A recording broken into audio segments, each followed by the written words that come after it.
Hold on, read that translation.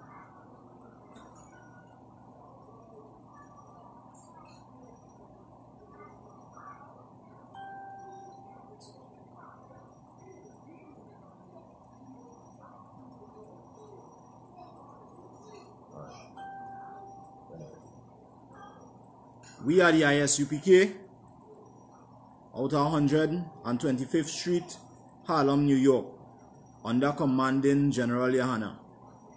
I am priest and officer, Barriat. Tonight I will be holding down the brotherhood class for Officer Sawap Yala.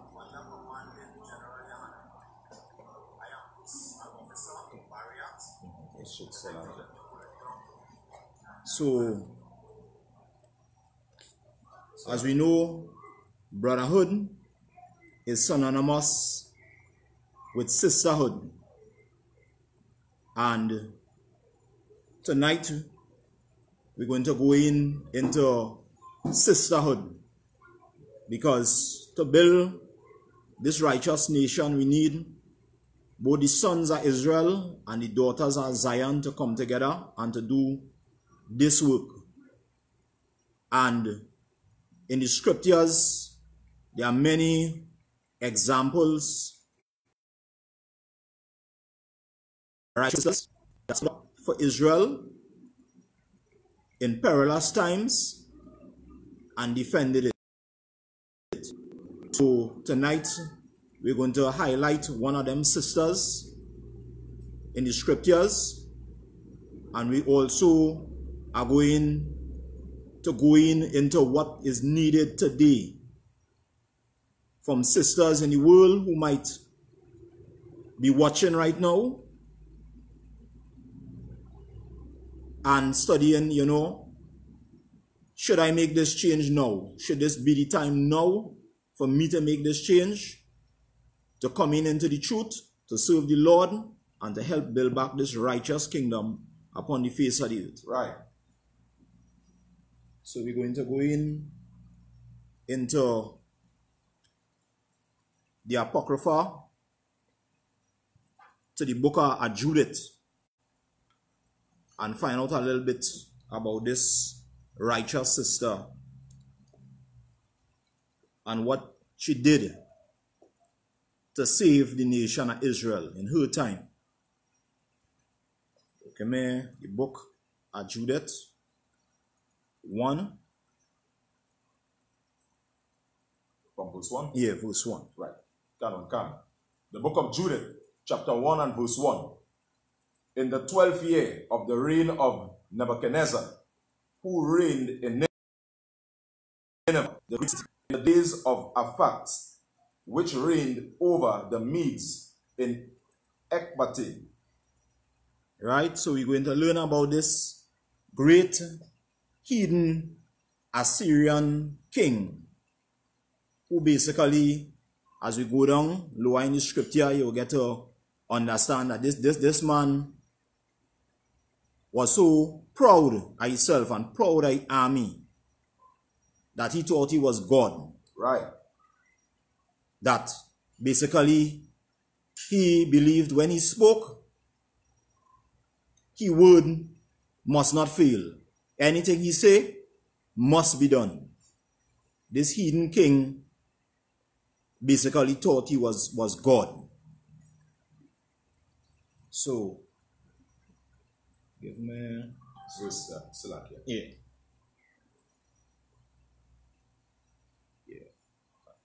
Yeah, 5 and 6. All right, come on. The book of Judith, chapter 1 and verse 5. Even in those days, King Nebuchadnezzar made war with King Aphax in the great plain, which is the plain in the borders of Ragu. Verse 6. And there came unto him all they that dwelt in the hill country, and all that dwell by Euphrates, and Tigris, and Hadaspes, and the plain of Arioch, the king of Elmis, and very many nations of the sons of Chilod assembled themselves to the battle. Right? So, King Nebuchadnezzar went to make war with another king. And in the story, basically, he was sending out word to surrounding nations to gain their support in this battle. But of course, as we go through the story, because at the time, we're going to break it down, because it has some other elements that we're going to add in tonight. As I said, tonight is about sisterhood, yeah, which is synonymous with brotherhood. Right. So we're going to skip down through different parts of the story.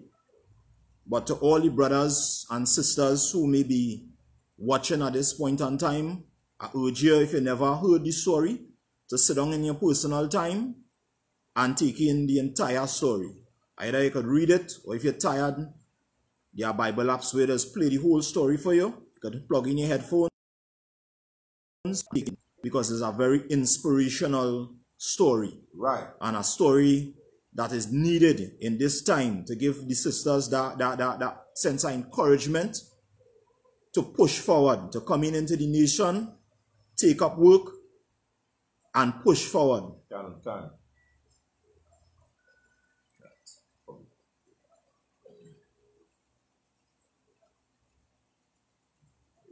7. All right, come on. Then, Salakia, the book of Judith, chapter 1 and verse 7. Then Nebuchadnezzar, king of Assyria, sent upon all that dwell in Persia, and to all that dwell westward, and to those that dwell in Sicilia, and Damascus, and Labanus, and Anti-Labanus, and all that dwelt upon the seacoast, and to those among the nations that were of Carmel, and Galad, and the higher Galilee, and the plain of Esdraelon. Verse 9. And to all that were in Samaria, and the cities thereof, and beyond Jordan unto Jerusalem, and Bethel, and Silius, and Cadiz, and Taphims, and Ramses, and all the land of Gesem. Verse 10. Until ye come beyond Tanis and Memphis, and to all the inhabitants of Egypt, until ye come to the borders of Ethiopia. Verse 11. But all the inhabitants of the land made light of the commandment of Nebuchadnezzar, king of the Assyrians. Neither went they with him to the battle, for they were not, for they were not afraid of him. Yea, he was before them as one man, and they sent away his ambassadors from them without effect and with disgrace. Right? So King Nebuchadnezzar trying to gather people to this battle, different nations to this battle. And when he sent out the ambassadors to some of them, they started clong them. You understand? Right. Because he's saying that he's a God and they watching him all, but you're just one man, but we don't really had to really listen to you, you know. You understand? We don't really had to listen to you. So that is what really was going on in the story.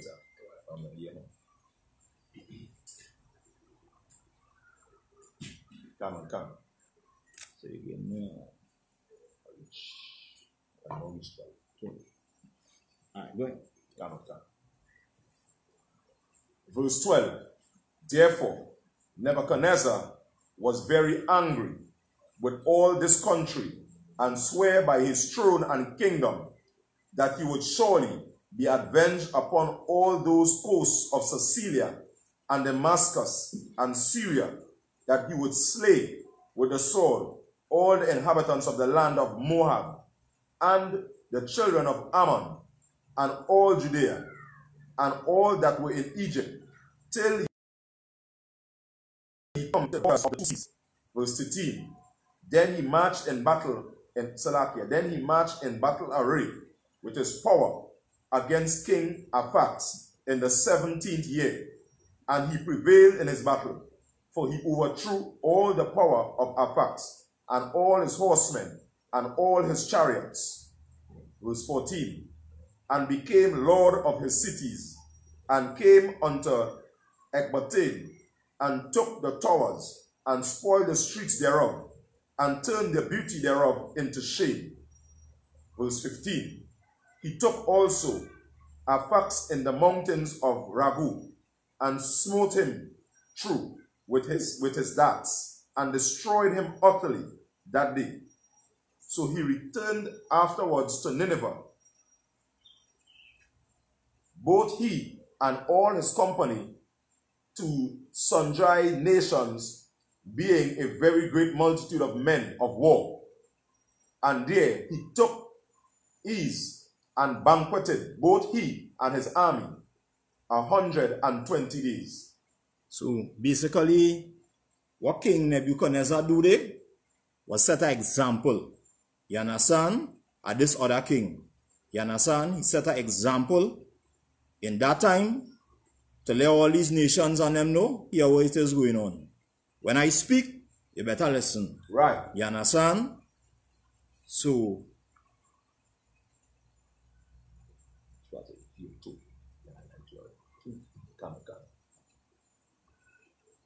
yeah. Right, so we're going deeper into the story. As I say, some parts we may skip down because of time. Come. The book of Judah chapter 2 and verse 1. And in the 18th year, the 22nd day of the first month, there was talk in the house of Nebuchadnezzar, king of the Assyrians, that he should, as he said, avenge himself of all the earth. Verse 2. So he called unto him all his officers and all his nobles, and communicated with them in secret council, and concluded the afflicting of the whole earth out of his mouth. Well. Verse 3. Then this decree to destroy all flesh that did not obey the commandment of his mouth. Verse 4. And when he had ended his counsel, Nebuchadnezzar, king of the Assyrians, called Holofernes, the chief captain of his army, which was next unto him, and said unto him, Thus saith the king, thus saith the great king, the Lord of the whole earth, Behold, thou shalt go forth from my presence, and take with thee 3 men that trust in their own strength, of footmen 120,000, and the number of horses, their riders 12,000. Verse 6. And thou shalt go against all the west country, because they disobeyed my commandment. All right. So basically, now that he set the example, he basically remember the countries on them that didn't listen to him. You understand? Right. When he was looking for help with the battle. You understand? And he say here what is going on. You understand? Go and handle them now. You understand? Set another example. You understand? So, go ahead. Can. Continue reading now, we'll come to T. Yeah, continue reading. Can. Verse 7. And thou shalt declare unto them that they prepare for me earth and water, for I will go forth with my wrath against them, and will cover the whole face of the earth with the feet of my army, and I will give them for a spoil unto them. Verse 8. So that their slain shall fill their valleys and brooks, and the river shall be filled with their dead till it overflow. Verse 9. And I will lead unto them captives in the utmost parts of all the earth. Thou therefore shalt go forth and take beforehand for me all their coasts, and if they will yield themselves unto me, thou shalt reserve them for me till the day of their punishment. But concerning them that rebel, let not thine eyes spare them, but put them to the slaughter, and spoil them wheresoever thou goest. Right. Was right there. So you see how dread this king was, you understand? Power started to go to his head. He think he was God. Right. He had an awesome army back in that day. And he say, what's going on? You understand? I'm done with this battle here. All they didn't want to obey my word. All they make joke at my ambassadors on them. So full up the rivers with the bodies. You understand? So we're going to go in deeper into this story. You understand? Go ahead. Verse 12. For as I live, and by the power of my kingdom, whatsoever I have spoken, that will I do by mine hand. Verse 13. And take thou heed that thou transgress none of the commandments of thy Lord, but accomplish them fully, as I have commanded thee, and deferred not to them. The holy feast went forth from the presence, then Holofernes went forth from the presence of his Lord, and called all the governors and captains and officers of the army of Assyria. Verse 15. And he mustered the chosen men for the battle, and his Lord had commanded him unto 120,000 and 12,000 archers on horseback. Verse 16. And he ranged them as a great army is ordered for the war. Verse 17. And he took camels and asses for their carriages, a very great number, and sheep and oxen and goats without number for their provision, and plenty of victuals for every man of the army, and very much gold and silver out of the king's house. Then went forth, and all his power, to go before King Nebuchadnezzar in the voyage, and to cover all the face of the earth westward with their chariots and horsemen and their chosen footmen. Verse 20. A great number also of sundry countries came with them like locusts, and like the sand of the earth, for the multitude was without number. Right, pause right there. So you see the kind of power that this king basically was controlling. You understand? This king was a mighty king, and he had an awesome army, awesome allies. You understand? They covered the earth like a locust, like a plague of locusts. You understand?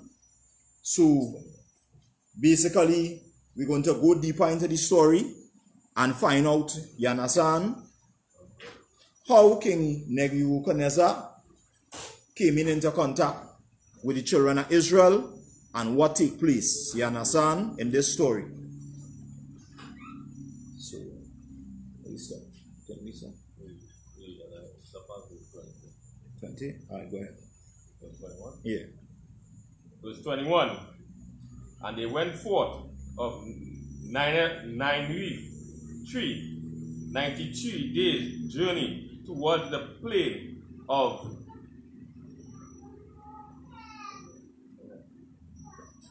Bethlehem. And pitched up from Bethlehem near to the mountains, which is at the left hand of the upper Cilicia. Verse 22. Then he took all his army, his footmen and horsemen and chariots, and went forth from thence into the hill country, and destroyed and plucked and logged and spoiled all the children of Rasas and the children of Ishmael, which were towards the wilderness at the south of the land of the Chaldeans. Right, land of Chaldeans. So even the Ishmaelites on them, which would be today the so-called Arabs, you understand? This king basically was basically just dominating everything around him. You understand? So now we're going to go to, as I say, we're going to skip down in the story for time's sake.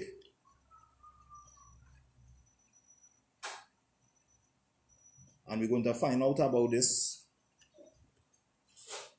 king and what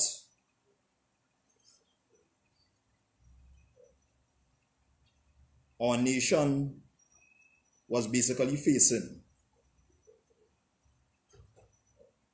Start from here.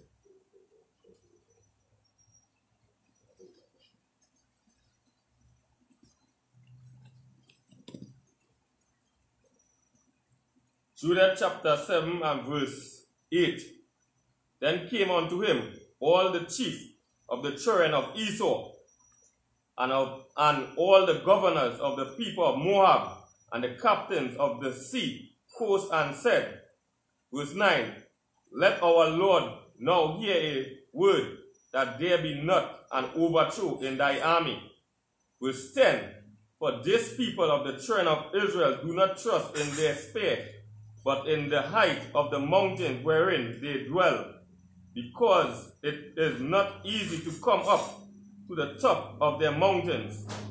Verse 11, Now therefore, my Lord, fight not against them in battle array, and there shall not so much as one man of thy people perish.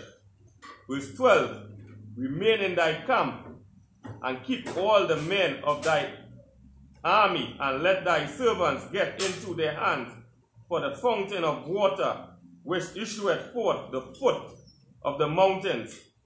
Verse 13, For all the inhabitants of Bethulia have their water tents, so shall thirst kill them, and they shall give up their cities, and we and our people shall go up to the top of the mountains that are near, and will camp upon them, to watch that none go out of the city.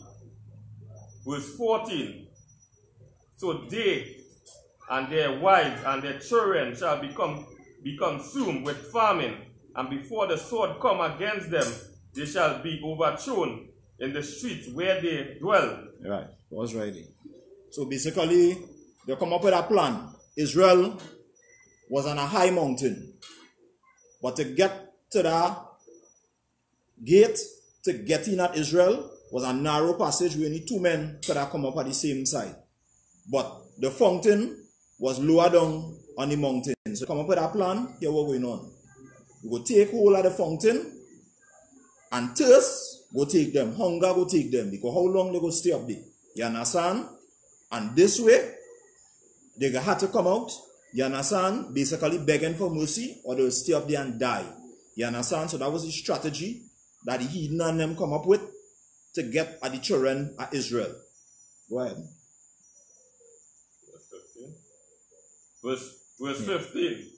Thus shalt thou render them an evil reward, because they rebelled and met not thy person peacefully. Verse 16. And these words pleased Halophines and all his servants, and he appointed to do as they had spoken. Verse 17. So the camp of the children of Ammon departed, and with 5,000 of the Assyrians, and they pitched in the valley, and took the waters and the fountains of the waters of the children of Israel. Verse 18, Then the children of Esau went up with the children of Ammon, and camped in the hill country over against Dothaim, and they sent some of them towards the south, and towards the east, over against Ekribel, which is near unto Shushi, that is upon the brook of Machmer. And the rest of the army of the Assyrians camped in the plains, and covered the face of the whole land, and their tents and their carriages were pitched to a very great multitude. Right, so basically what they do, they surround the hill, you understand? They make sure it has no way out. So they know, you go have food, you go over water. You understand? It's just a matter of time. The little that you have inside are your stronghold going to run out. You understand? So you had two options. It's either you come and you surrender to us, or you die. You understand? So that was the play that the heathen made. And they even had an Ammonite who basically advised them about the children of Israel and was telling them here what's going on. You see these people here? If there are no iniquity within them, the God will defend them. But if, as a nation, they sin, they will be easy prey. You understand? But they didn't believe. You understand? King Nebuchadnezzar say, what God you talking about? Go defend them. I is God. You understand? I is God. You understand? And my army is destroying anything that they meet. You understand? We like a plague of locusts. So basically, they set the trap for Israel.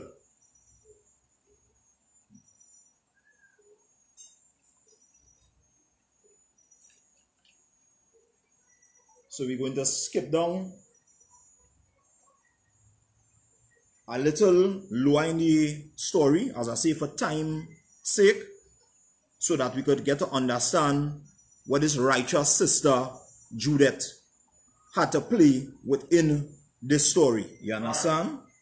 So we're going to go down a little lower and find out about this righteous sister called Judith. Because in this time, a lot of we women in this nation need to hear stories like this. You understand? Because if you look into society today, there are very few examples that we could look upon and say, hey, you know, this man is a righteous man. I'm going to walk after this man. Other than Commanding General Yohana and the other elders in the ISUPK, there are not much examples that we could follow. You understand? So stories like these would uplift brothers. Well, more so today in this class, would uplift sisters. You understand? So that they too could write the story in the Chronicles of Israel.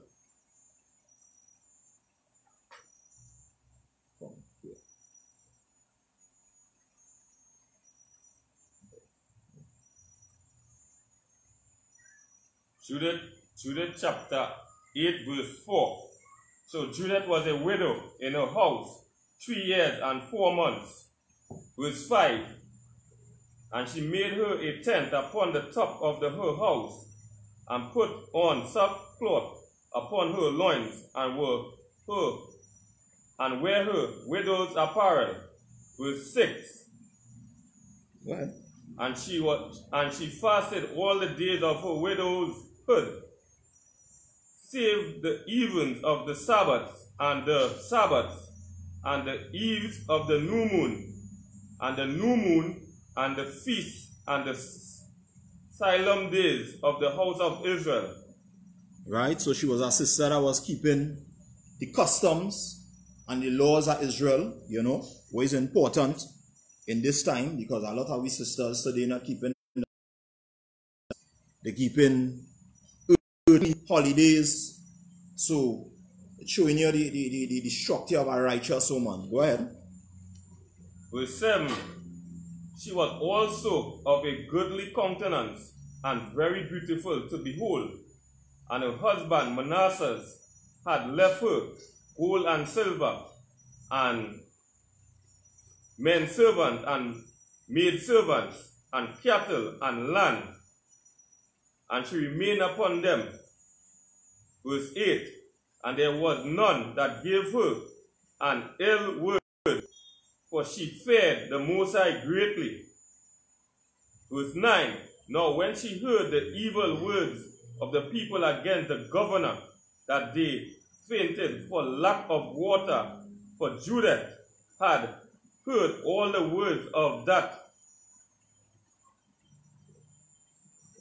Ozias had spoken unto them, and that he had sworn to deliver the city unto the Assyrians after 5 days.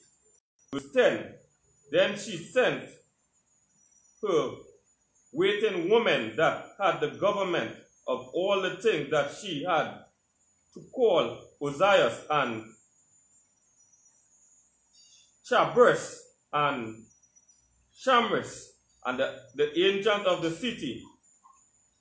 Verse 11. And they came unto her, and she said unto them, Hear me now, O ye governors of the inhabitants of Betula, for your words they ye spoken before the people this day are not right, touching this oath which you made and pronounced between the Most High and you, and have promised to deliver the city to our enemies, unless within these days the Lord turn to help you. Right, pause right there. So basically, she charged the elders of Israel, because the elders of Israel, based on the emotions of the people, was saying, here what's going on. If God ain't come and help we within 5 days, we're going to give up ourselves unto the heathen. So she basically charged them and let them know, you understand, that decision you're making is not based on wisdom. You understand? Who are we to tell God, you understand, if you ain't do it in 5 days, we're going to give up ourselves unto the heathen. You understand? At that time, the elders, you understand, they was going through the pressures are dwindling stocks of food and water, and the pressure that would bring, and the uprising of the people at that time. You understand? Of course, you know, the people and them would be panicking. You understand? Would be angry. You understand? They're watching the size of the army outside. They're studying, boy, better we give up ourselves. Because if we didn't do that, either hunger and thirst go kill we, or eventually they go slaughter we. You understand? But this was a woman that had faith in the Most High. This is a woman that trusted in the Most High. So we're going to continue hearing the counsel that she was given to the elders of Israel at that time. Go ahead. Verse 12. And now who are yet that have tempted the Most High this day, and stand instead of the Most High among the children of men. Verse 13. And now try the Lord Almighty, but ye, you shall never know anything. Verse 14. For ye cannot find the depth of the heart of men, neither can you perceive the things that he thinketh.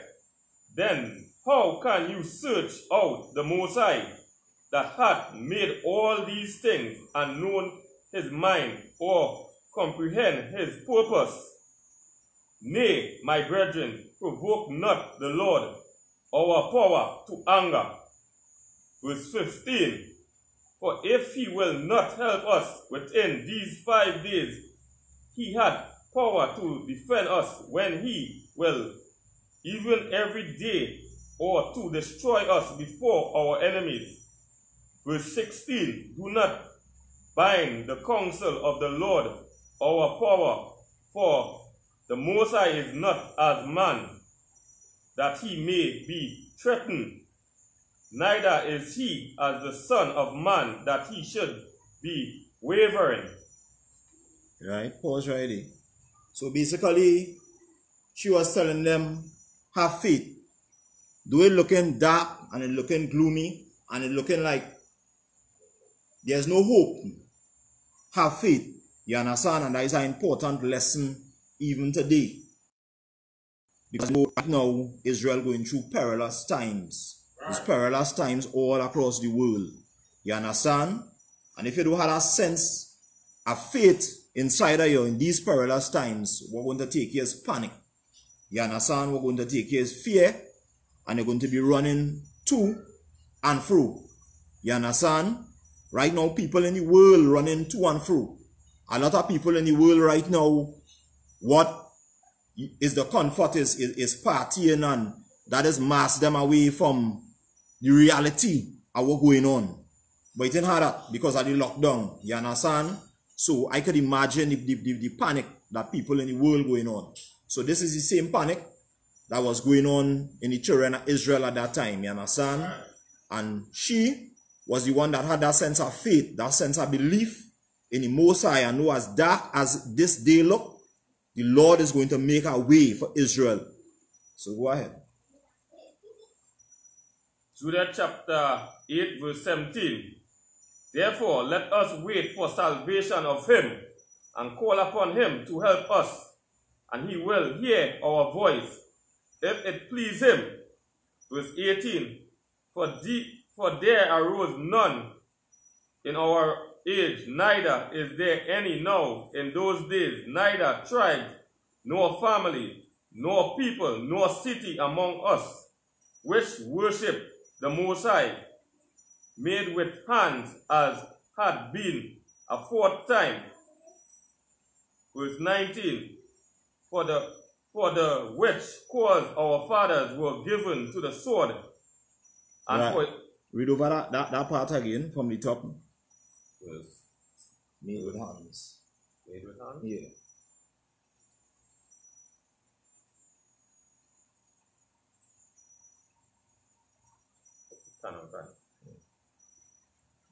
Jude chapter 8 and verse 18. For there arose none in our age, neither is there any now in these days, neither tribes, nor families, nor people, nor city among us, which worship gods made with hands, as had been aforetime. Right? So, this righteous sister line, you understand? The children of Israel do not worship gods made with hands. You understand? And that is an important lesson today. You understand? For people in the world who might be viewing. All our who bowing down to Hail Mary, Mother of God, pray for us. We don't worship gods made with hands. All of you who bowing down to that white image, that image of the beast that the Catholic churches portray and say is Christ, we don't bow down to image made with hands. To all our who worship in stone, we don't bow down to images made with hands. You understand? And that is from aforetime. And the Lord say, I am the Lord thy God, I change not. So that is an important piece of history that the sister was bringing out back in her time. Go ahead. Jude chapter 8, verse 19. For the which cause our fathers were given to the sword, and for a spoil, and had a great fall before our enemies. Right, pause there. For which cause our fathers were given to the sword, and spoil, and had a great fall before our enemies. So if that is what you're doing, that is what you're following, you understand? The Lord will be preparing you for the sword and for a great fall before your enemies. So blacks, Hispanics, and Native Indians that trapped in these religions, come out of these religions. Right. The children of Israel do not worship gods made with hands. Go ahead. Verse 20. But we know none other God. Therefore, we trust that he will not despise us, nor any of our nation. Verse 21. For if we be taken so, all Judea shall lie waste, and our sanctuary shall be spoiled, and he will require the profanation thereof of our mouth. Verse 22. And the slaughter of our brethren, and the captivity of the country, and the desolation of our inheritance, will he turn upon our heads among the Gentiles, wherever we shall be in bondage, and we shall be an offense and a reproach to all them that possess us. Right? So as you go through these scriptures on them, you would see a basically recurring theme. You would see the children of Israel in captivity, in slavery, in bondage. is the same thing that keep happening over and over. Every time we sin against the Most High, he basically put us in bondage to whoever ruling at that time. You understand? So it's something that to take note. Because our foolish Christians, when they read Deuteronomy 28, they say that the history of the Vikings. I actually met a Christian that was talking that rubbish. You understand? We are the children of this Bible. This Bible is our records. You understand? We are the children of the captivity. The children that been through all these captivities. When we stop serving the Lord, the way we're supposed to be serving the Lord. You understand? This is our book. This is our records. And the man that purporting it today, in this time, to be his records is an imposter. That's right. You understand? He's a thief. Not just any thief, but identity thief. Go ahead. Jude chapter 8, verse 23. For our servitude shall not be directed to favor, but the Lord, our power, shall turn it to dishonor. Verse 24. Now therefore, O brethren, let us show an example to our brethren, because their hearts depend upon us, and the sanctuary, and the house, and the altar rest upon us. Verse 25. Moreover, let us give thanks to the Most High, our power, which trieth us, even as he did our fathers. Verse 26. Remember what things he did to Abraham, and how he tried Isaac, and what happened to Jacob in Mesopotamia of Syria, when he kept the sheep of Laban, his mother, brother. Right. So, she let you know basically that the Lord does try his chosen people. That is something that is all through the scriptures. Christians don't pick up on it because they say, don't bother with the Old Testament, we're dealing with the New Testament. But from the time we come out of Egypt, the Lord does always prove the people. As gold is tried in the fire, so acceptable men in the furnace of adversity. You understand? That is why the ISUPK underneath commanding General Yohana is the truth. That's right. And not the Christian church. Quite no trying going on in the Christian church. Just singing and clapping and eating and fun every day.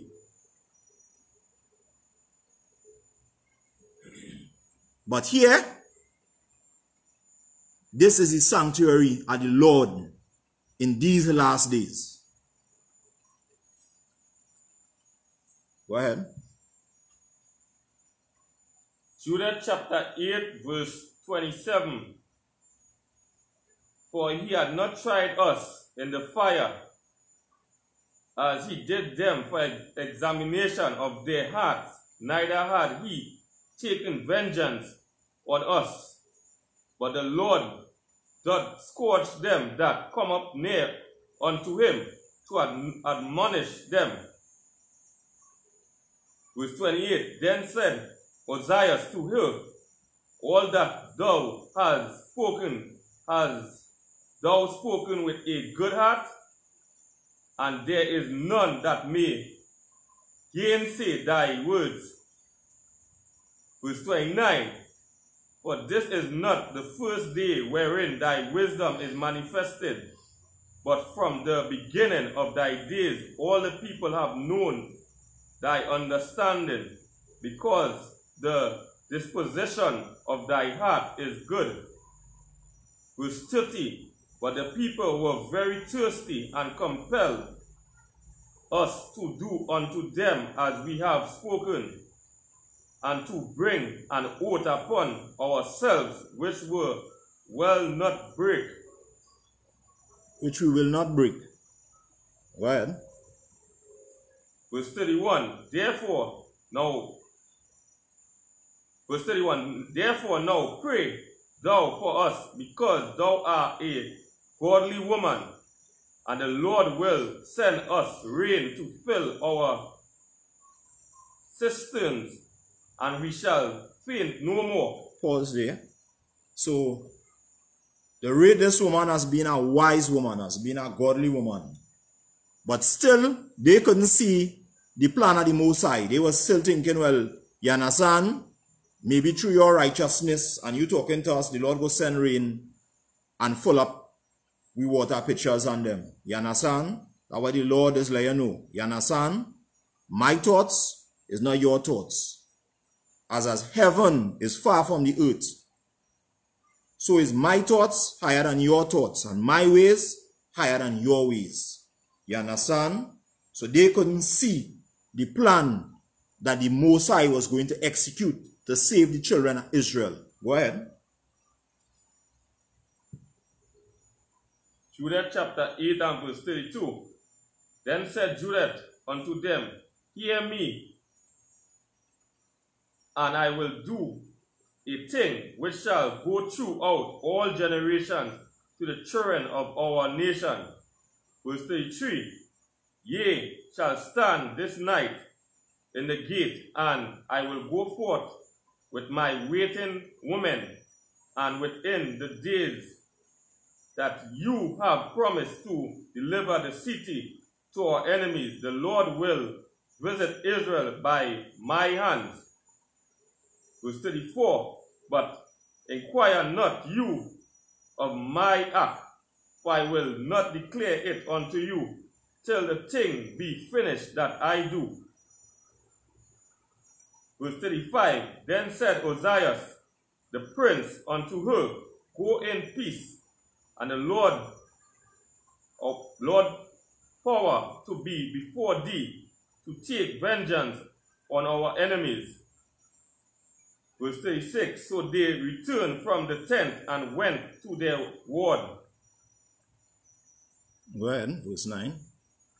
Chapter 9. No, chapter 9. Yeah. Judith chapter 9 and verse 1. Then Judith fell upon her face and put ashes upon her head, and uncovered the sackcloth wherewith she was clothed. And about the time that the incense of that evening was offered in Jerusalem in the house of the Lord, Judith cried with a loud voice and said, verse 2, O Lord, power of my father Simeon, to whom thou givest a sword to take vengeance of the strangers who loosened the girdle of a maid to defile her, and discovered the tie to her shame, and polluted her virginity to reproach. For thou said, it shall not be so, and yet they did so. Verse 3, wherefore thou givest their rulers to be slain, so that they dye their bed in blood, being deceived, and smote the servants with their lords, and the lords upon their thrones. Verse 4, and have given their wives for a prey, and their daughters to be captives, and all their spoil to be divided among their children, which were moved with zeal, and abhorred the pollution of their blood, and call upon their for aid. O God, O my. All right, hold it there. So basically, she's talking about the incident with Simeon and Levi. You understand? She calling mind to that incident. You understand? She would be a daughter of Simeon, which today would be the so-called Dominicans. Go ahead. O God, O my God, hear me also a widow. Verse 5, for thou hast wrought not only those things, but also the things which fell out before, and which ensued after. Thou hast thought upon the things which are now, and which are to come. Verse 6, yea, what thing thou did determine were ready at hand, and said, Lo, we are here. For all thy ways are prepared, and thy judgments are in thy foreknowledge. Verse 7. For behold, the Assyrians are multiplied in their power. They are exalted with horse and men. They glory the strength of their footmen.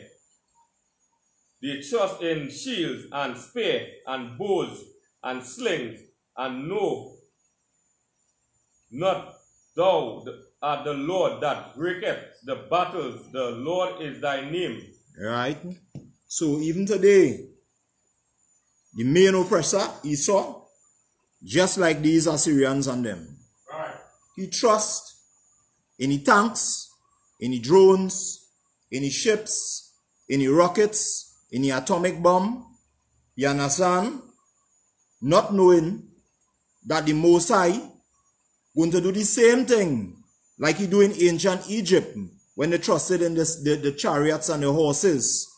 He sent them plagues and bring them down to north. Today he doing the same thing. You understand? To the main oppressor, which is America. He bringing it down to north with the coronavirus. He bringing down all the heathens with the coronavirus. And that's just the first thing. So while you're setting up space troop, space force in space, looking for him to come with the chariots, because you know your time is at end. You understand? He just hit you a simple plague. You understand? A simple plague hit you and wiping you out.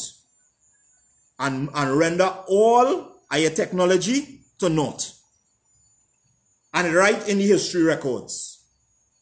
They're so proud, they never learn from the past. Paul said the things aforetime were written for our learning. You understand? But of course, to the white man, this book is just something to make money off of. You don't actually read it. You understand? So go ahead. Judah chapter 9 and verse 8. Throw down thy strength in thy power, and bring down thy force in thy wrath, for they have purpose defile thy sanctuary, and to pollute the tabernacles where thy glorious name resteth, and to cast down with sword the horn of thy altar. Verse 9. Behold thy pride, and send thy wrath upon their heads. Give into mine hand, which am a widow, the power that I have conceived. Verse 10. Smite by deceit of my lips the servants with the prince, and the prince with the servants. Break down their stateliness by the hands of a woman. Verse 11. For thy power standeth not in the multitude, nor thy might in strong men, for thy art a Most High of the afflicted, and a helper of the oppressed, an upholder of the weak, a protector of the forlorn, a savior of them that are without hope. Right? So, this righteous sister was pleading to the Lord, let me be a tool of destruction to this heathen army. Let me set an example that will ring out throughout generations. That today is being brought back to life. Because stories like these is what we need to build sisters up. To let them know that being righteous and being close to the Most High, you will be heard in your time of need. You will be heard. Go ahead. Judah chapter 9 and verse 12. I pray thee,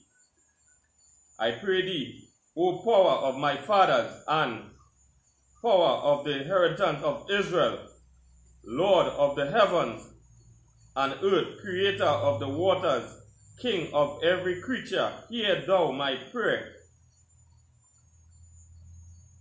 Verse 13, and make my speech and deceit to be their womb. To be their womb. Their womb and strife, who have purposely cruel things against thy covenant and thy hallowed house, and against the top of Zion, and against the house of the possessions of the children. Verse 14, and make every nation and tribe to acknowledge that thou art the power of all power and might, and that there is none other than protected the people of Israel but thou. Right. So we're going to jump down again for time's sake, and we're going to see what this righteous sister did. Of course, as we go down lower in the story, after she said she prayed, she basically decked back herself in the jewelry and in the apparel that she used to have on when her husband was alive, and bring out that beauty, that sense of beauty, which we know that black, Hispanic, and Native Indian women have. It is unmatched upon the face of the earth. Right. Anything else, you understand, you watching at a Moabite, that it's just disgusting to watch at a Moabite woman or an Ammonite woman. They cannot compare with the women of Israel. So as we go along in the story, she decked off herself. She tell the men of Israel to open the gates, and she went out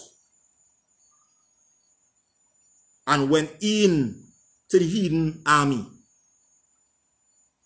This is something that most sisters might be able to do, because you will consider, if I do that, as soon as I reach down there, they could just hold me and all of them could just rape me. You understand? But because of the trust of this righteous sister in the Most High, she knew that the Most High was going to make a way where it seemed there was no way. Right. Give me from verse 12.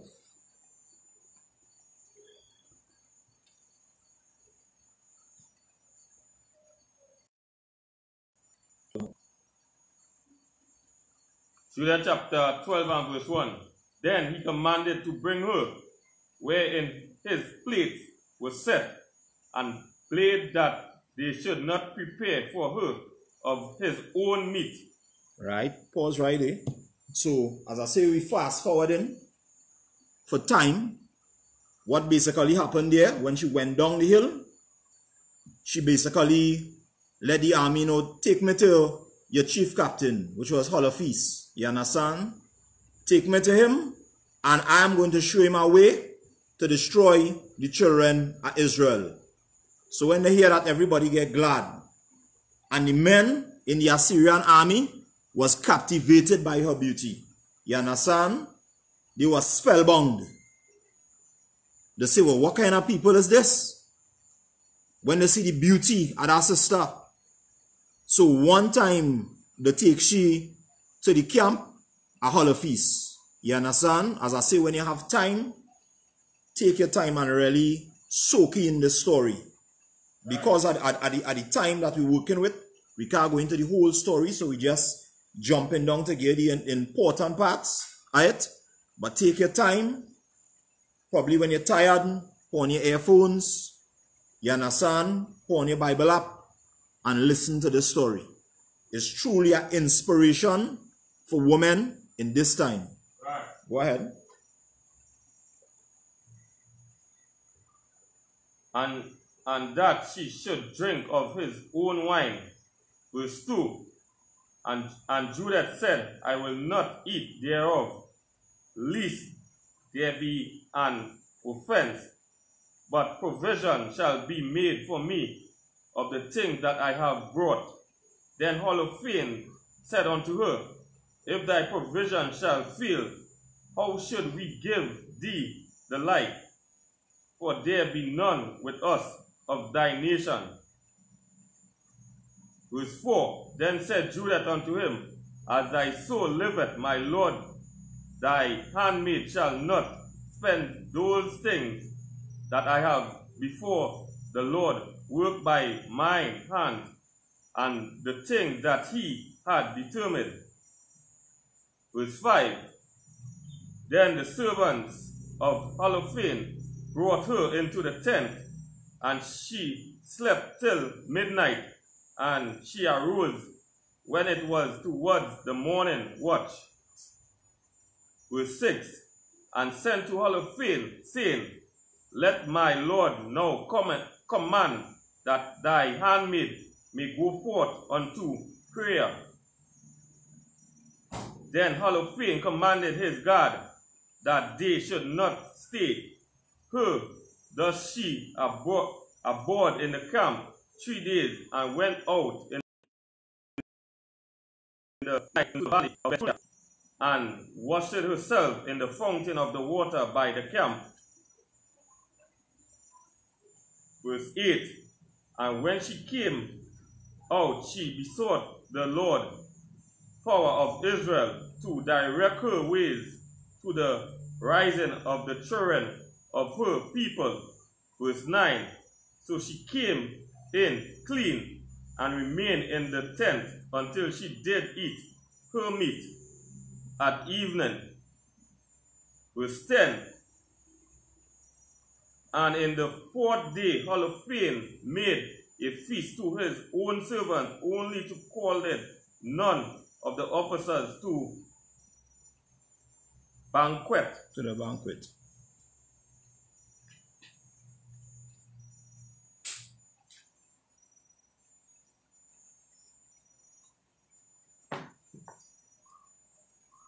Verse 11,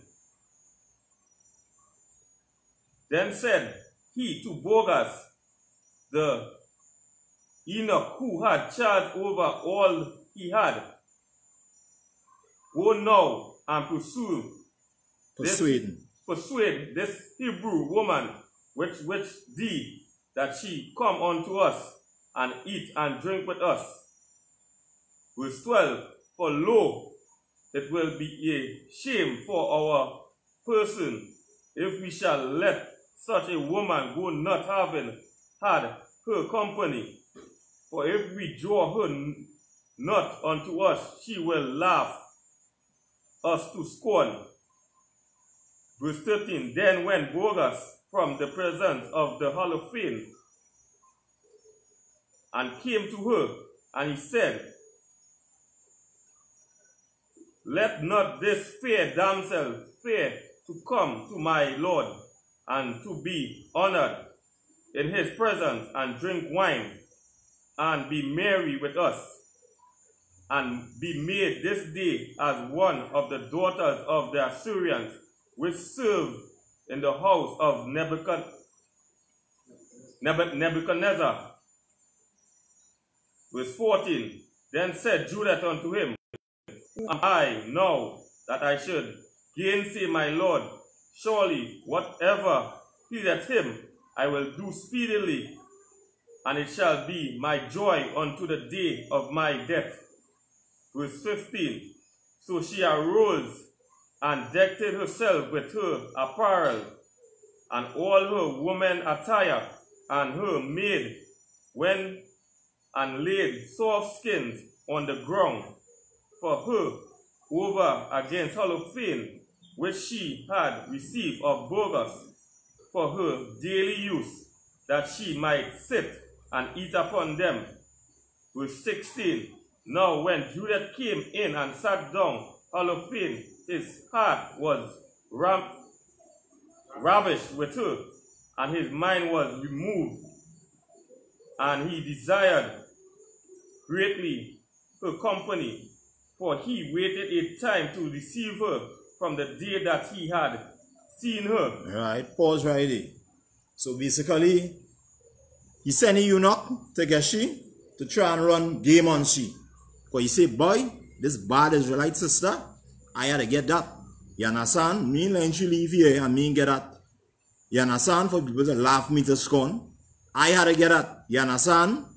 And the beauty basically had him not thinking. He couldn't see the plan of the Most High. You understand? He had that gone, as we just say today. You understand? Yeah, officer, your card. Just want to say, I just give a real testament to how I say it's beauty of our woman. Can. Not only that, he really, you're seeing where if it was any other regular woman, can I just take Cambridge because she in their hand. Can. Because of her beauty was so excellent. It's like they couldn't take that off. They have to try to appease her. Can. And just to get the only goods. Can. But that was under his destruction. Can. But the Lord was with us. You understand? And even today, all this oppression that the children of Israel going through, all the bad conditions, the slums that we people living in, they still had the baddest woman on the face of the planet. You basically take the blacks, the Hispanics and the Native Indians out of the picture. Them women and them, the rest of the women looking like men. The Chinese woman does look like a Chinese man. You understand? They have no shape, they have no beauty. You understand? To captivate you. They could only appease their people. And any of we people that you see with them, only putting themselves for them for money. You understand? Because they don't know better. They think, well, alright, if I put myself with the oppressor, I might find a way out. But in terms of beauty, the children of Israel, women are outstanding. Even to today. Even if you're going in the worst ghetto, it's not somebody brothers, sisters, the clan, even in the worst ghetto, they will take, the ghetto only have, poverty and, all these things. But even in poverty, even our lowest state, these, our sisters, are the greatest on the face of the earth. Yeah, that is true, Officer Yakad. We are the baddest sisters on the planet. Go ahead.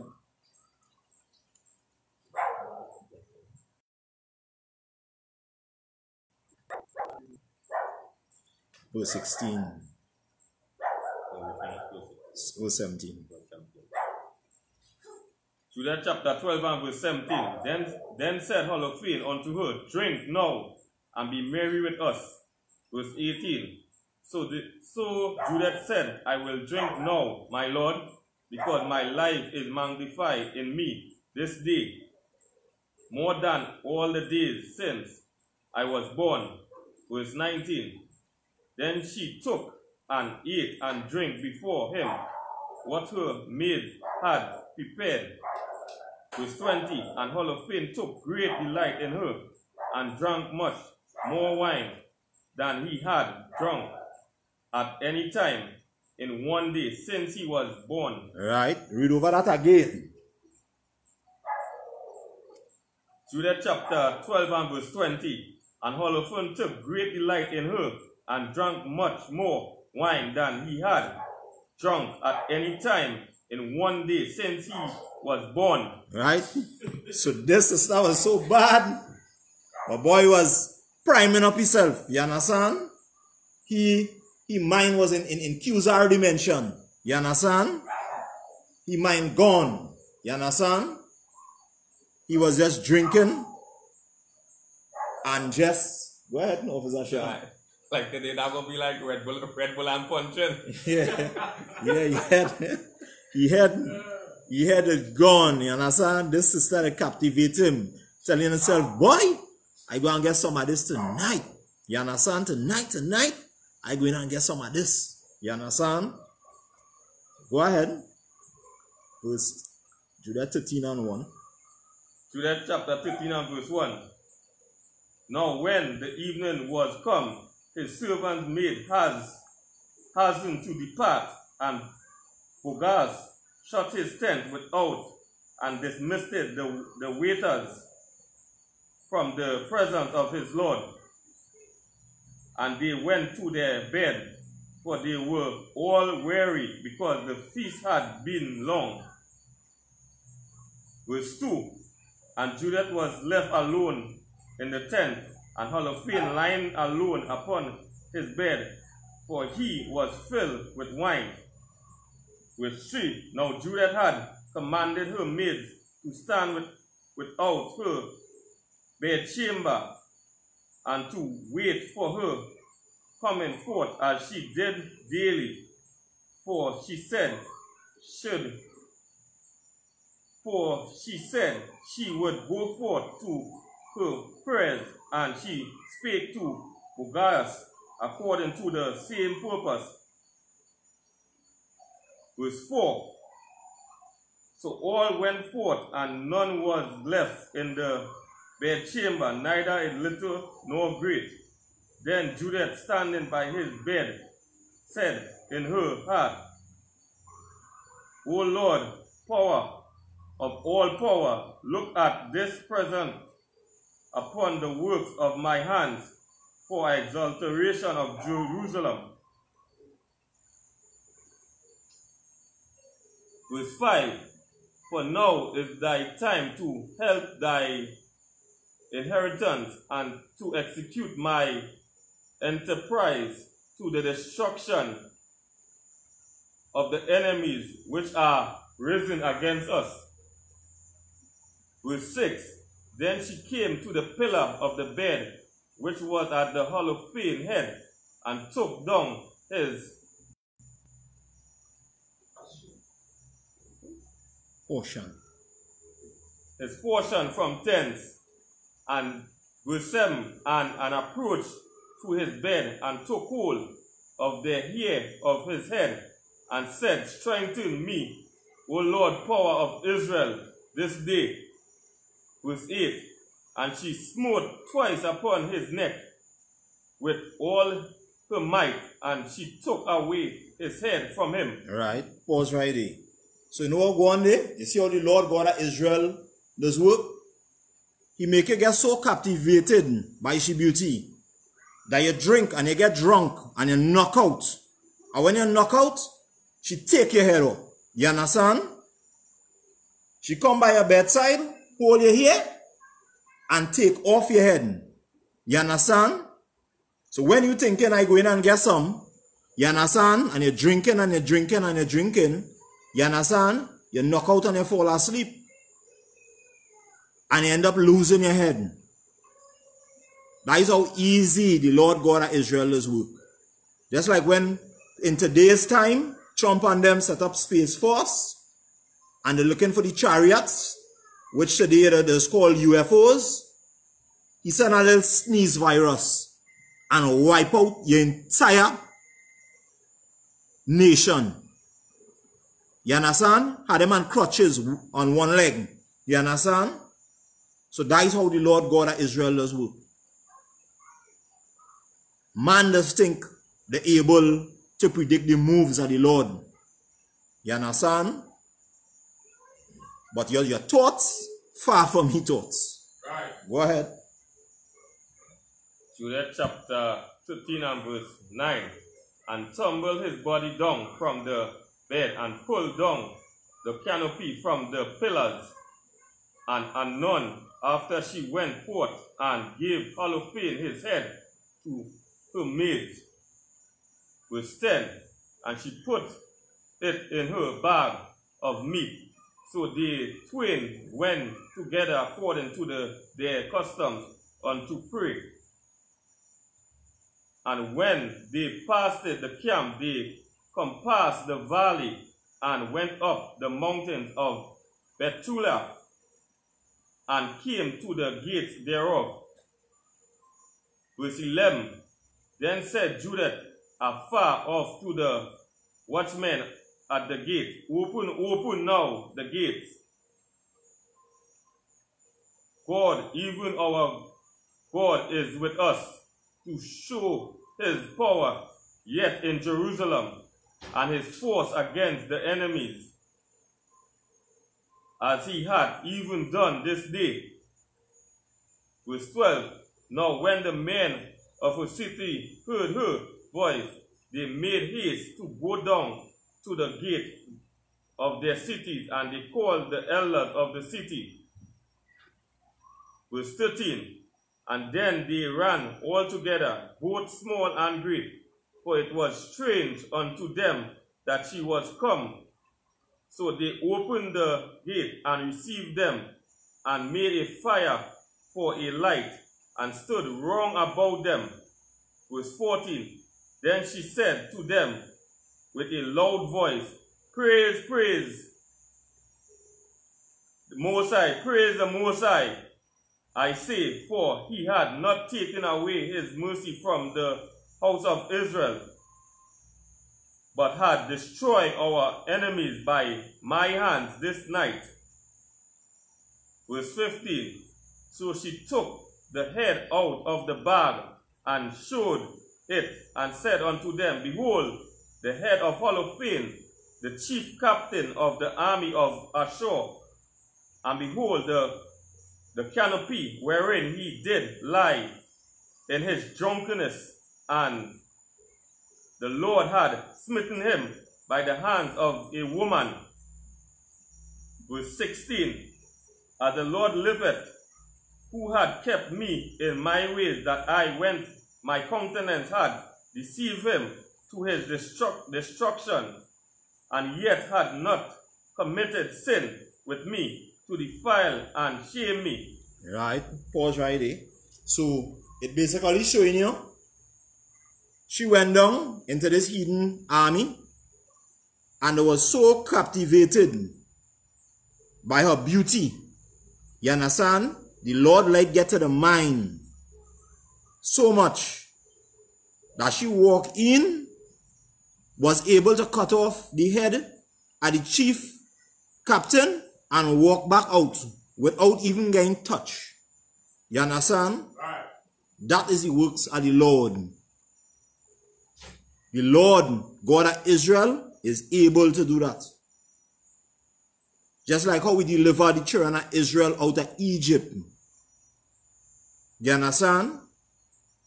Just like He's going to deliver us today in this time. Once we come together, blacks, Hispanics, and Native Indians, both the sons of Israel and the daughters of Zion, and get this work done in these last days. Go ahead.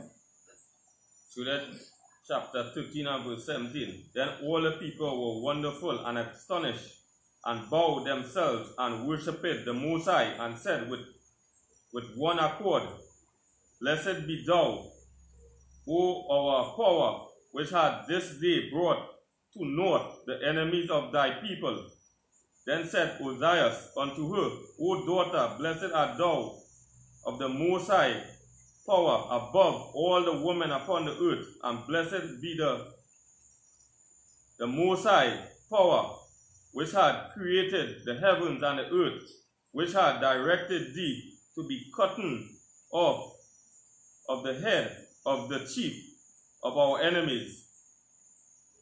For verse 19, for this thy confidence shall not depart from the heart of men, which remember the power of the Most High forever. Verse 20, and the Most High turn these things to thee for a perpetual praise, to visit thee in good things, because thou hast not spared thy life for the affliction for our nation, but hast revenged and ruined, walking a straight ways before our power. And all the people said, So be it, so be it.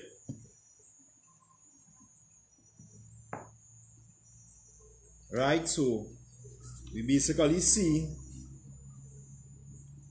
the righteous act that this sister performed to save the nation of Israel. when the whole nation were weak and in fear at the army, this brave sister had faith in the Most High and say, open the gate and let me go down to the Assyrians and them. And the Lord protected this sister in the midst of vipers, in the midst of men, heathen men, who could have just hold she down and rape she, because she had no defense. She leave she defense of the hill. You understand? And that is a testimony to women today of how they're supposed to be.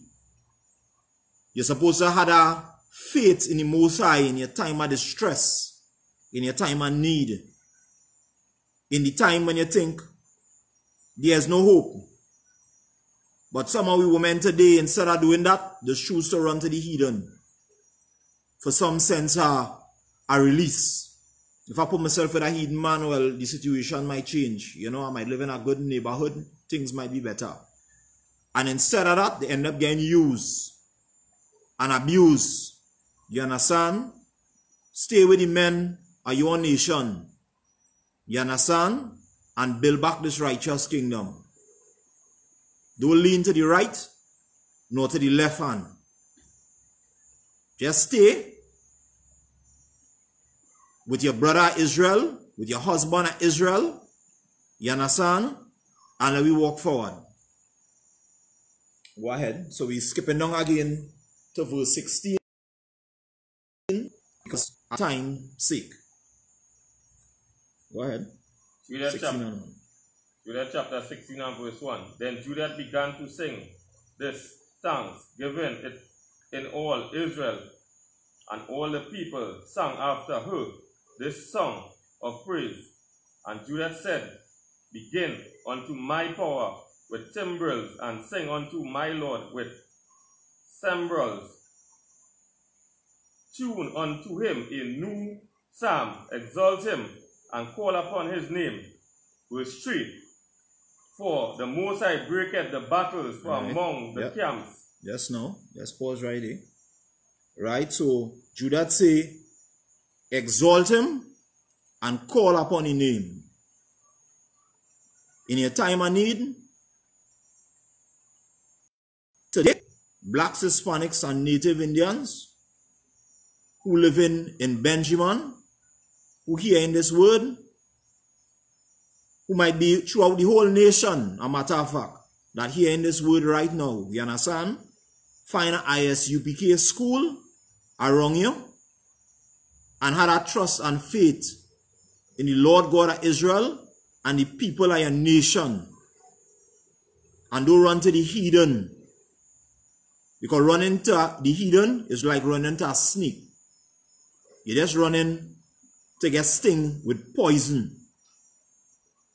Turn to your people in this time of need. Turn to your own. Because every nation upon the face of the earth, that is what it is do. Whether they're in distress or they're looking to push some business venture, they just turn to the own. Go ahead. Judah chapter 16 and verse 3. For the Most High breaketh the battles for among the camps in the midst of the people. He had delivered me out of the hands of them that persecuted me.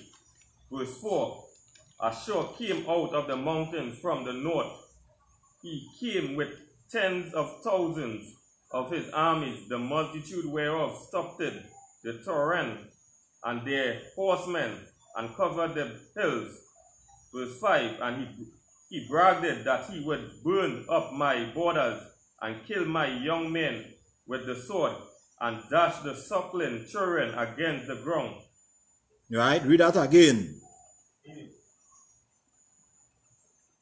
Judah chapter 16 and verse 5. He bragged that he would burn up my borders, and kill my young men with the sword, and dash the suckling children against the ground, and make famine, and make my infants as a prey, and my virgins as a spoil. Right? So the bragging that it would destroy the children of Israel. You understand? The wickedness that it would do to Israel. But they didn't understand the children of Israel God. That is what they didn't understand. They didn't understand that this God is the God, the living God, not idols that the nations worship, not a dumb rock where there's go around in Mecca, not a foolish cross or a foolish white image that says, Mary, Hail Mary, pray for us. But this God is a living God that delivers the children of Israel in the time of need. Go ahead. Chapter 16 and verse 6. But the Most High had disappointed them by the hand of a woman. Verse 7. For the mighty one did not fall by the young men, neither did the son of the Titan smite him, nor high giant set upon him, but Judah, the daughter of Merari, weakened him with the beauty of her countenance. Go ahead. Verse 8. For she put off the garment of her widowhood for the exaltation of those that were oppressed in Israel, and anointed her face with ointments, and hung her hair in a tire, and took a linen garment to deceive him. Verse 9. Her sandals ravish her eyes. His eyes. Ravish his eyes. Go ahead. Verse 9. Her sandals ravished her eyes. Her beauty took his mind prisoner, and the fashion passed through his neck. Verse 10. The Persians quaked at her boldness, and the Medes were daunted at her hardness. Verse 11. Then my afflicted shouted for joy, and my weak ones cried along, but they were astonished. These lifted up their voice, but they were overthrown. Verse 12. The son of the damsel have pierced them through, and wounded them as fugitives children. They perished by the battles of the Most High. Verse 13. I will sing unto the Most High a new song. O Lord, thou art great and glorious, wonderful in strength and invincible. Verse 14. Let all creators serve thee, for thou spakest, and they were made. Thou didst send forth thy spirit, and create them, and there is none that can resist thy voice. Verse 15. For the mountains shall be moved from their foundation with the waters, the rock shall melt as wax at thy presence. Yet thou art merciful to them that fear thee. Verse 16. For all sacrifice is too little for a sweet savor unto thee, and all the fat is not sufficient for thy burnt offering. But he that feareth the Lord is great at all times. Verse 17. Woe to the nations that rise up against my kindred. The Lord power will take vengeance of them to the day of judgment, and put in fire and worms in their flesh, and they shall feel them and weep forever. Go ahead and read that again. Verse 17. Judah chapter 16 and verse 17. Woe to the nation that rise up against my kindred. The Lord power will take vengeance of them in the day of judgment, and put in fire and worm in their flesh, and they shall feel them and weep forever. Right? So here, Judah saying, woe to the nations that come up against you people. And she talking about what the Lord is going to do them. You understand? She say, of them in the day of judgment, in putting fire and worms in their flesh. This same statement could be seen in the book of Revelations when they're talking about the fire and the worms, which Christians believe is some place underneath the ground because they don't understand the Bible. You understand? They don't understand the Bible, so they're thinking it's hell. You understand? Right. So even back in her time, she understand what would happen on the day of judgment. When the Lord come back with the chariots. You understand? But Christians, of course, they will never understand the Bible. They don't know the Bible. They're just running with the lie that had been taught to our forefathers when they were brought into all these different lands in slavery. They're running on the interpretation that the white man give them. But your oppressor will never give you something to uplift yourself. He will never give you. So he sell you a dream. A dream from Dante Inferno. That's what he sell you. Go ahead. Judah chapter 16 and verse 18. Now as soon as they entered into Jerusalem, they worshipped the Most High, and as soon as the people were purified, they offered their burnt offering and their free offering and their gifts. Verse 19, Judah also dedicated all the stuffs of Holophane, which the people had given her, and gifts to Canopy, which she had taken out of his bedchamber for a gift unto the Lord. Verse 20, so the people continued feasting in Jerusalem before the sanctuary for the space of 3 months, and Judah remained with them. Verse 21, after this time, everyone returned to his own inheritance, and Judah went to Bethulia and remained in her own possessions, and was in her time honorable in all the country. Verse 22, and many desired her, but none knew her all the days of her life. After that, Manasseh, her husband, was dead, and was gathered to his people. Verse 23, but she increased more and more in honor, and waxed old in her husband's house, being 105 years old, and made her maids free. So she died in Bethulia, and they buried her in the cave of her husband Manasseh. Verse 24, and the house of Israel lamented her 7 days, and before she died, she did distribute her goods to all of them who were nearest of kindred to Manasseh, her husband, and to them that were nearest of her kindred. Verse 25,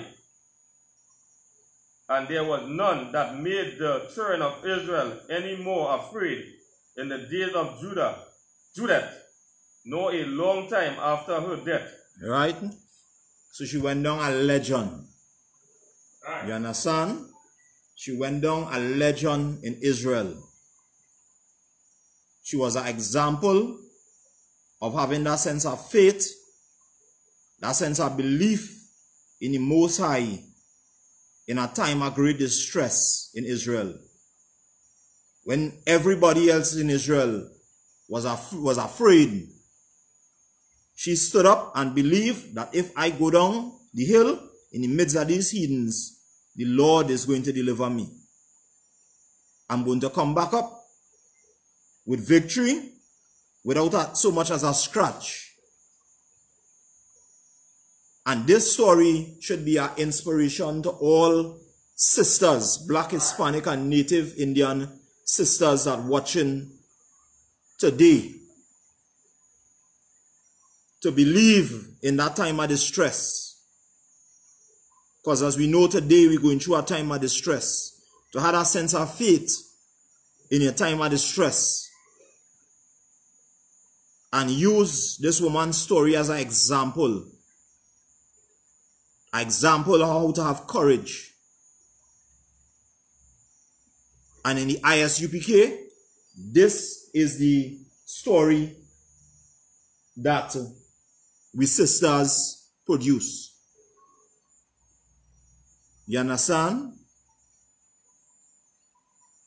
Judith was no pastor, because we know today the Christian churches use women and had them teaching men, which we know is incorrect according to the scriptures.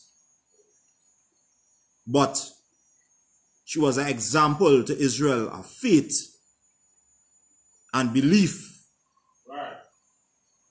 and courage, which is something that lacking today in our nation. The only how we will find women at that substance is in the ISUPK under Commanding General Yohana. Right. So you will read, give me this here, this is the book of Proverbs 31, and I read in 30, go down to the end. Come.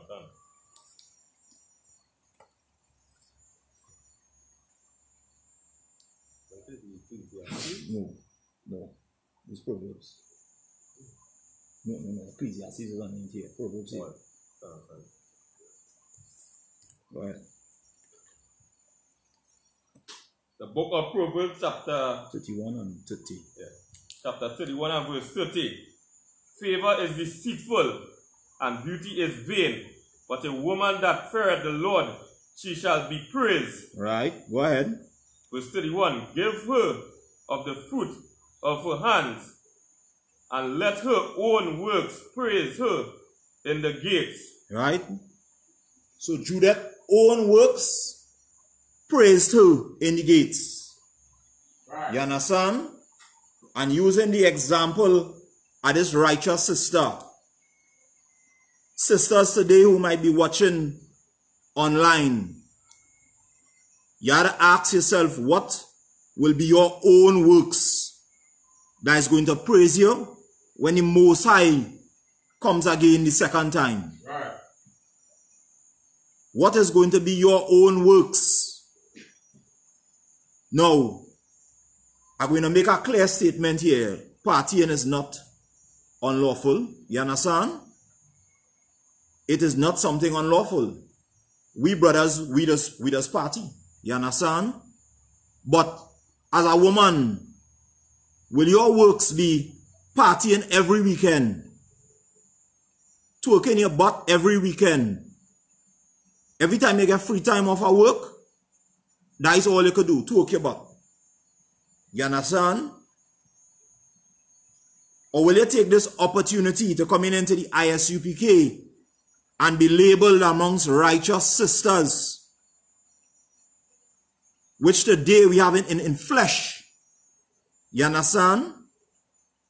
Will you join their ranks and build a kingdom?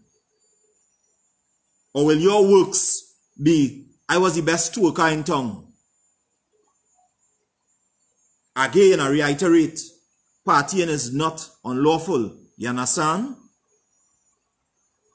But even though it lawful, if you're doing it your whole life, it do edify a nation.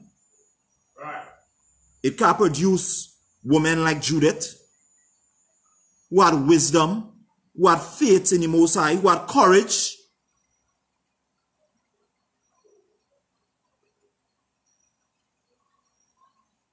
So this is something that I had to sit down and think upon. What will be my story when I die? Will I be worthy when the Most High come back and write records of Israel today to be written in the records of Israel? Or the things I doing today making me be written in the records of fools. Foolish things, simple things. So we are appealing to all sisters, wherever you might be hearing me. Your nation is rebuilding at this time. Find an ISUPK school near you and present yourself. And don't only come basically to cause bacchanal, which any common woman could do, to cause confusion, which any common woman could do. Come to put in work and to help your nation. Find work to do and help your nation. There are many things that women within this body are more than capable of doing and more than able of doing. And get your name written in the records of Israel for serving your nation, for building back your nation. Give me the book of Tobit 2, 9 and 14. So we're going into another topic, our women today, which a lot of them just do. This is how weak we women have become. You might be with a man, you understand, your husband, and for 5 years things good. Taking care of you, you working, he taking care of you. But in 1 year, he might fall on some hard times financially, or he might fall sick. Women at this time, our nation, a large majority of them outside of the ISUPK, that is when they just leave our brother. That is when they just bail on our brother. But we're here today to educate we sisters on what you're supposed to do in a time like that. You understand? What you're supposed to do. Because a lot of we sisters today are not examples like Judith. They are good time girls. They only are around for the good times. And when the hard times hit, they start to get disrespectful. They start to get arrogant. You understand? They start to want to run away. They have no courage like the sister Judith. They have no faith in a man of their nation. So we're going to go into the scripture and teach we sisters what you're supposed to do in such a situation. Right, go ahead, the book of Judith. Tobit 2 and 9, and you're going down to verse 14.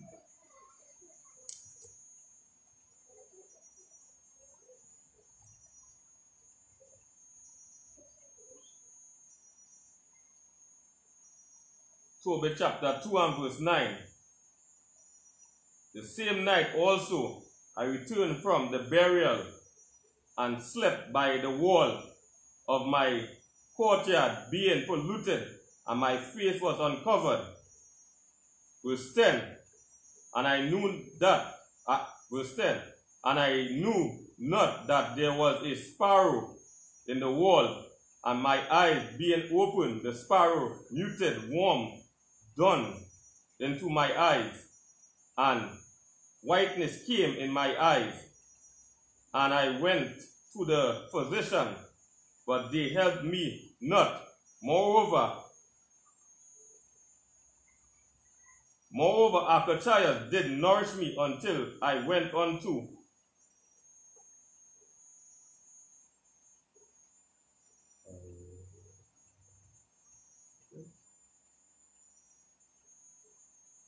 Elimas. Elimas.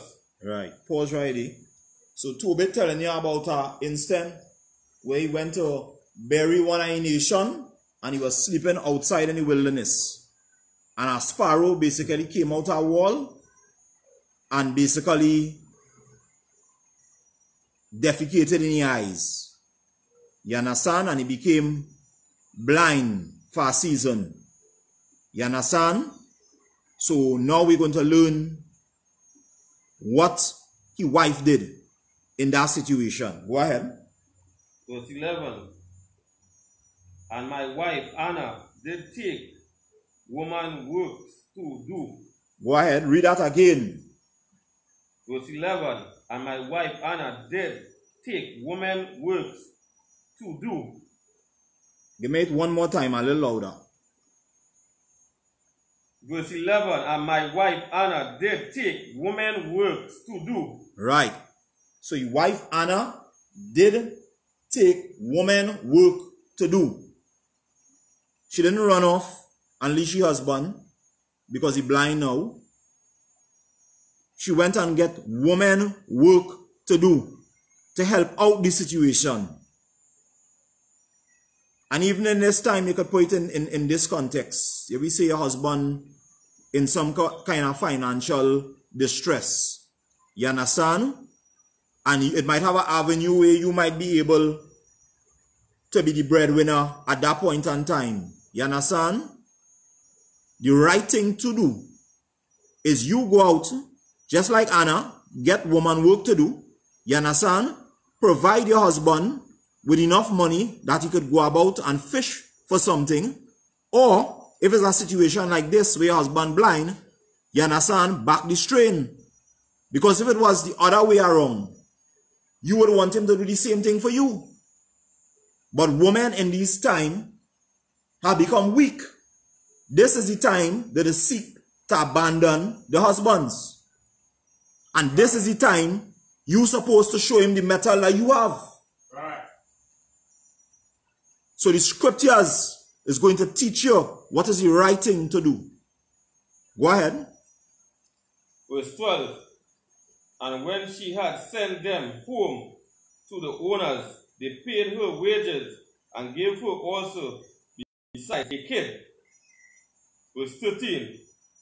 And when it was in my house, I began to cry and said unto her, From whence is this kid?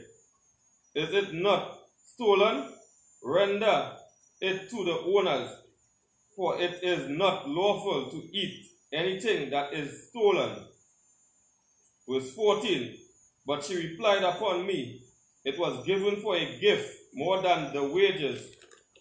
Howbeit I did not believe her, but bid her render to the owners, and I was ambushed at her.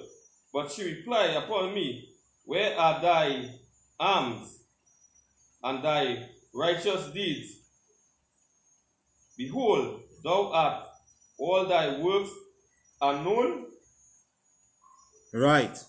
So basically, he was thinking that the kid that she bring home, that she get from the work, was stolen.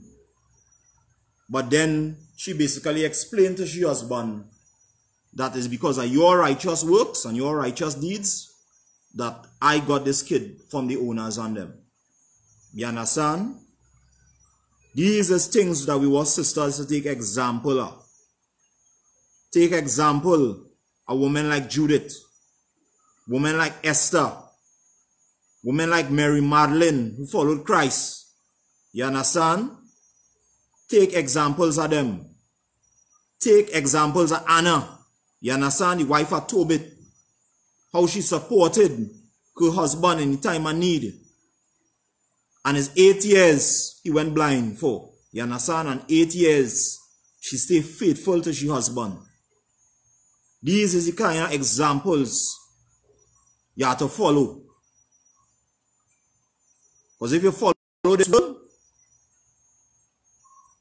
you're going to be led astray. You're going to be a trap to your own husband. You're going to be a snare to your own husband. Have some courage. Have some faith. And do like these righteous sisters and them in the scriptures. and follow after their works. Don't follow after this wicked society that we live in today.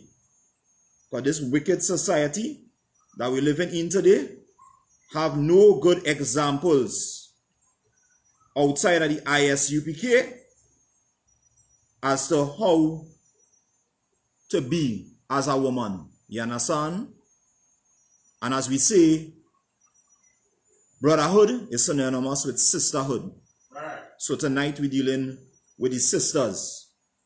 And down here in ISUPK, Trinidad, and Tobago, we have examples of righteous sisters in the flesh.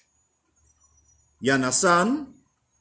The first one that we will be talking about is Sister Shamka.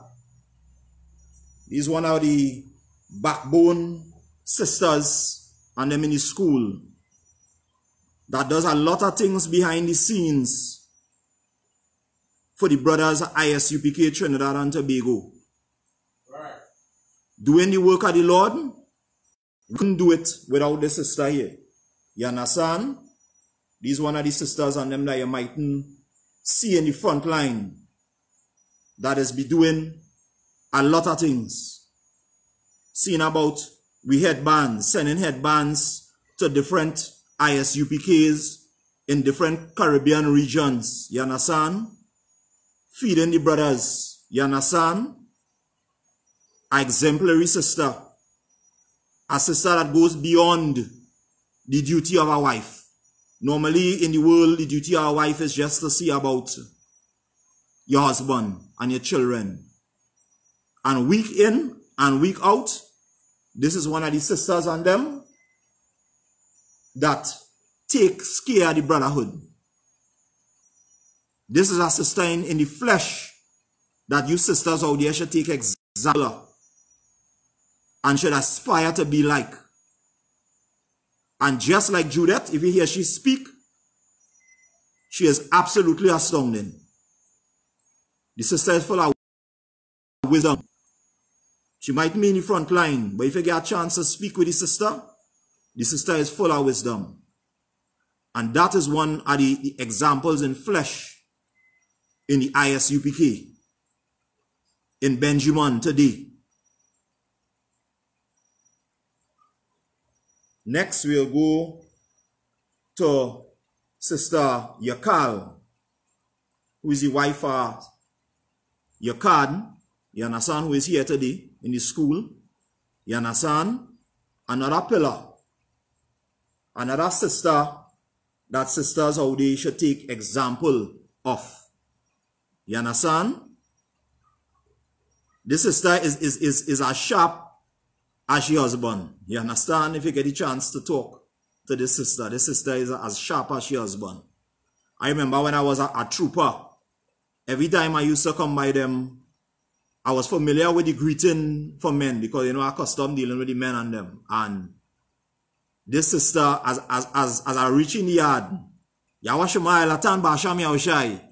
understand? And sometimes she used to catch me stumbling with it. And she used to do it over and over. And true, she persistence. I know that greeting better than greeting the men. You understand? This is one of the foundation sisters in the school that you may not see in front of the scenes, but hold it down. You understand? Is one of the backbone sisters. And one of these sisters are worthy of praise that hold down this school. And who praise is worthy of, praise should be given. You understand? And these one of the sisters that we recognize as our outstanding sister in ISUPK Trinidad throughout the tribe of Benjamin. And last but not least, Sister Chaiwal Lena. You understand? This sister is also an outstanding sister in the school. You understand? Had the same charm and charisma like she husband. An excellent spirit. You understand? Very wise in business. She has her own business. I hope anybody that hearing me here would give her that sense of support in her business. You understand? Once you know her, give her that sense of support, because these are people that you're supposed to be putting your energy behind. Not people that don't do nothing for the nation. People that don't do nothing for the nation need to come into the ISUPK under Commanding General Yohana and learn what you could do for your nation. This is a sister that is worthy of praise.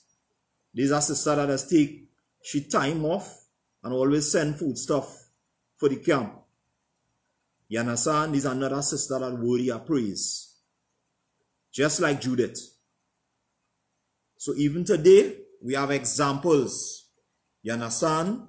In these last days are righteous sisters, and we need other righteous sisters to follow these sisters' lead and come into the ISUPK under Commanding General Yohana and really get this work done. And you sisters out there, you could encourage your husbands, encourage your brothers, encourage men who you see in foolishness in your area to come into the ISUPK and to build up themselves and help build back the nation. So with that, we pass the class on to priest and officer, your card. Yeah, man.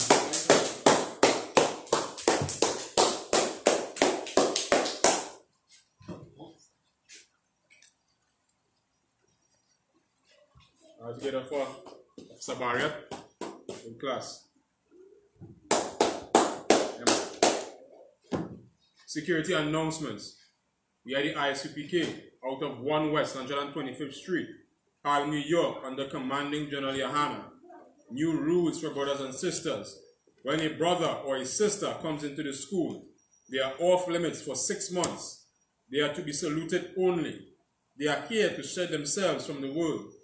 After 6 months, if a brother or a sister has an interest in a particular person, he or she must get permission from the head to speak to a brother or a sister. There is another 6 months in which the brother or sister will court each other. After this 6-month period, the brother or sister will get permission from the head to marry. Tithes, which is a commandment. You will find this in Numbers 18 and 21 and Malachi chapter 3, verse 8 to 10. Means 10th in the Hebrew and is pronounced Ma'aishara. 10% of every penny of any increase the Lord gives you, you give to the Treasury Department or teacher. Priest fund. Priest, not mandatory. Whatever amount you would like to give. Upcoming Holy Convocation. We have the Memorial blowing of trumpets, which is September the 17th. Right, you can find this in Leviticus chapter 23, from verse 24 to 25. We also have the Lord's Passover. We wait on the announcement from Commander General Yohana. Right.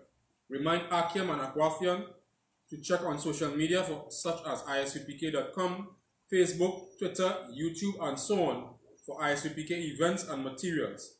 If a brother wants to be a trooper in the school, he is to start wearing all black, which includes black boots, like shirts, like pants, like headbands or scarf. And with that we say Imagine, La Haponia Hakodam, which means to rise and face the east. We're going to say the Lord's Prayer in the Hebrew. Abanawa, Shabashamayim, Kodash, Hayah, Shamka, Yahweh, Malakwafka, Taba'a, Ratazaka, Hayah, Aisha, Ba'arataza, Kawa, Hayah, Bashamayim, Natananawa, Lakam, Ka, Yawam, Wasalatnawa, Kawawatnawa, Kasalatnawa, Kawawatnawa, Wala'a, Tabayanawa, Banasayawon, Abod, Awashino, Mayan, Rai, Kaya, Laka, Amalakwa, Waha'ala, Wahara, La'ai, Walomium, Aman. We say the Lord's Prayer in English. Our Father, which art in heaven, hallowed be thy name. Yahweh, Thy kingdom come. Thy kingdom come. Thy will be done. Thy will be done. In earth. In earth. As it is in heaven. As it is in heaven. Give us this day. Give us this day. Our daily bread. Our daily bread. And forgive our debts. And forgive us our debts. As we forgive our debtors. As we forgive our debtors. And lead us not into temptation. And lead us not into temptation. But deliver us. But deliver us from evil. from evil. For thine is the kingdom. Thine is the kingdom. The power and the glory. The power and the glory. Forever. Forever. So be it. So be it. Amen. Amen. We're going to say now is the cup of the power. Yahweh. Yahweh. Bahashem. Bahashem. Yahushai. Yahushai. Babukashah. Babukashah. Nathanawa. Nathanawa. Hakak. Hakak. Hakak. Hakak. Larapa'a. Rapa'a. Kamaigala. Kamaigala. Kamadawo. Kamadawo. Hakak. Hakak. Lataha. Lataha. Kamatazariah. Kamatazariah. Hakak. Hakak. Lahakwayam. Akwayam. Amathayam. Amatayam. Hakak. Hakak. Irakawa. Ayakawat. Hamata'ale. Amata. Lagarasham. Lagarasham. Bahashem. Bahashem. Yahushai. Yahushai. Tawada Aman. Tawada Aman. To say the power in the English, Yahweh. Yahweh. In the name of Yahushai. Name of Yahushai. Please give us the power. Please give us the power. The power to heal Power all to heal. manner of sickness. Power to heal all manner of sickness. And all manner of disease. All manner of disease. The power to cleanse the lepers. The power to cleanse the lepers. The power to raise the dead. The power to raise the dead. The power against unclean The spirits. power against unclean spirits. To cast them out. To cast them out. In the name of In Yahushai. the name of Yahushai. Thank you. Thank you. So be it. So be it. We're going to say now is the blessings. Barakata Yahweh. Barakata Yahweh. Wa Yahushai. Wa Yahushai. Wa Makaala. Wa Makaala. Wa Alahaya. Wa Alahayam. Matazabia. Matazabia. Alawap Yahan. Alawap Yahan. Ha Alawapiam. Alawapiam. Ha Saraniam. Asaraniam. Ha Kwatazanyan Yam. Apatazaniam. Ha Kalyan Yam. Apatazaniam. Wa Akwathiam. Wa Akwathiam. Yahweh. Yahweh. Bahashem. Bahashem. Yahushai. Yahushai. Tawada Aman. Tawada Aman. Are we going to say the blessings in the English? Bless you, Yahweh, Bless you, Yahweh. and Yahushai, And Yahushai. and Michael, And Michael. and the angels, And the angels. Commanding General Yohanan, Commanding General Yohanan. the generals, Generals. the captains, The captains. the officers, The officers. the troopers, The troopers. and the sisters, And the sisters. Yahweh, Yahweh. in the name of In the Yahushai, name of Yahushai. thank you, Thank you. so be it. So be it.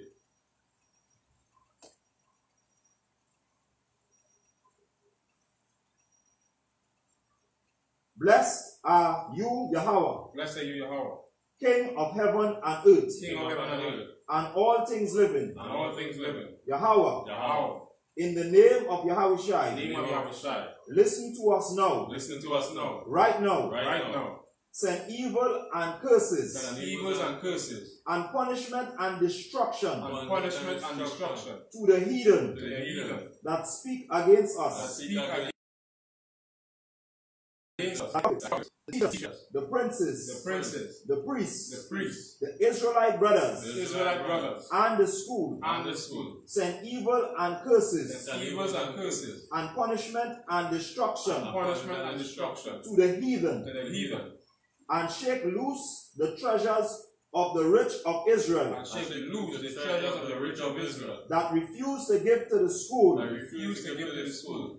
force their riches Force their riches. to enter into thy sanctuary. Enter into thy sanctuary. Send evils and curses, Send evils and curses. and punishment and destruction And punishment and destruction. to the Edomites, To the Edomites. and the nations, And the nations. and their drug And dealers, the drug dealers. court system, Court system. prison system, Prison system. Planned Parenthood, Planned Parenthood. all the governments of our enemies, All the governments of our enemies. Amalek synagogues and armies, Amalek synagogues and armies. Roman Catholic Church, Roman Catholic Church. the Pope, The Pope. Islam, Islam. Christianity, Christianity. Egyptology, Egyptology. militia, Militia. Ku Klux Klan, Ku Klux Klan. Aryan Nation, Aryan Nation. Skinheads, Skinheads. Quasi-Komatazi, Quasi-Komatazi. the gay movement, Gay movement. lesbian movement, Lesbian movement. spies, Spies. workers of witchcraft, Workers of witchcraft. NASA space program, NASA space program. Army, Army. Navy, Navy. Air Force, Air Force. Marines, Marines. Wall Street, Wall Street.